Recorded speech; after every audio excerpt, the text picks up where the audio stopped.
I'm Kylie Jenner. I got $1 billion. All right, guys. So check this out. Huge news coming out of Forbes yesterday. This right here, Kylie Jenner on the cover of Forbes, saying at age she will be 21. She's 20 years old right now. Saying she's worth around 900 million. She's going to be the youngest ever self-made billionaire. A lot of people are just kind of lashing on to the fact that they're calling her a self-made billionaire. I posted on my Facebook page over here. A lot of comments. A lot of people saying she's not self-made. I just want to make a point really quickly that one, a lot of people have been born into wealthy families, born into fame. No one's ever done this ever in the history of time.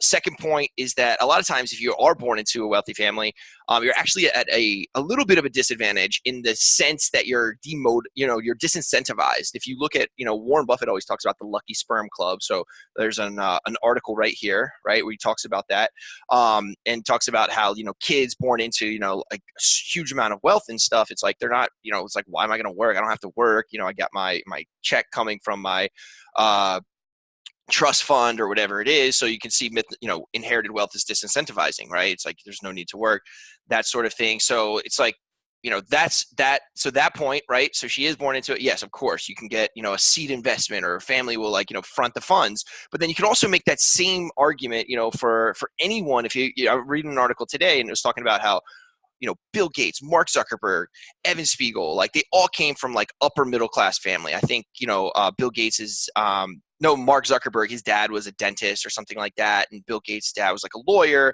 and, they went to like a really nice school. Bill Gates went to one of the nicest schools. It was actually in Malcolm Gladwell's book.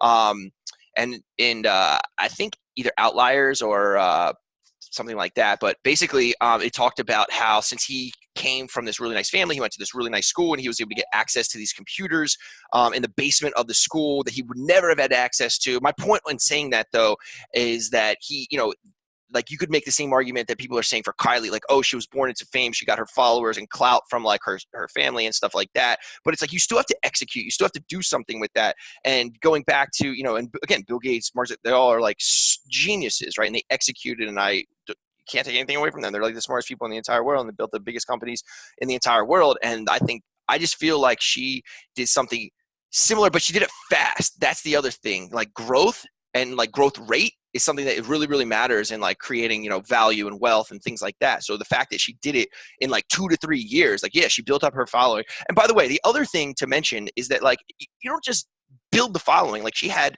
a loyal, engaged fan base that she had to like have created over time. Like she has look at Rob Kardashian. Like you can make the same argument. Like, shouldn't Rob be a billionaire too? He doesn't even have an Instagram or followers or anything. He's the same exact situation, but he didn't execute. He didn't like, have an audience and like be able to monetize his audience like she has been able to. And the other thing that I also want to say is that no one else is monetizing their audience like Kylie did right now. And she not only, a lot of times people in this situation, what they would do is they would have their fan base, and then they would just do like an endorsement deal. It's super easy. Or they would just make investment. They would just do silent seed investments, let her money kind of work for her, chill with like Travis Scott and go to like Nobu and Malibu. It's like easy, you make your cash, whatever, a few mil. No, she went like heads down. Like, I'm going to own the whole thing. I'm going to own the product. I'm going to own the brand. I own the audience. And that's where she made a tremendous amount of value from.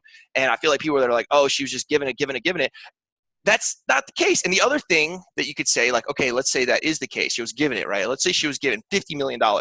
Who has been able to turn $50 million into $1 billion in 3 years? No one. So it's like, if you don't want to say she's the best or she's self-made, were you going to say that she's like the best investor ever? Like she's outperforming any hedge fund, any venture capital fund in the face of the earth. So it's like, if you're not going to give her self-made, you got to give her the best investor in the entire world. Those are my thoughts. Anyway, so I don't know if you guys saw this, just this like quick little plug. Wow. That's in there too. Oh wait, I didn't share it. Yeah, that's in there too. All right. So those are my thoughts on Kylie. And I think you got to give her the credit.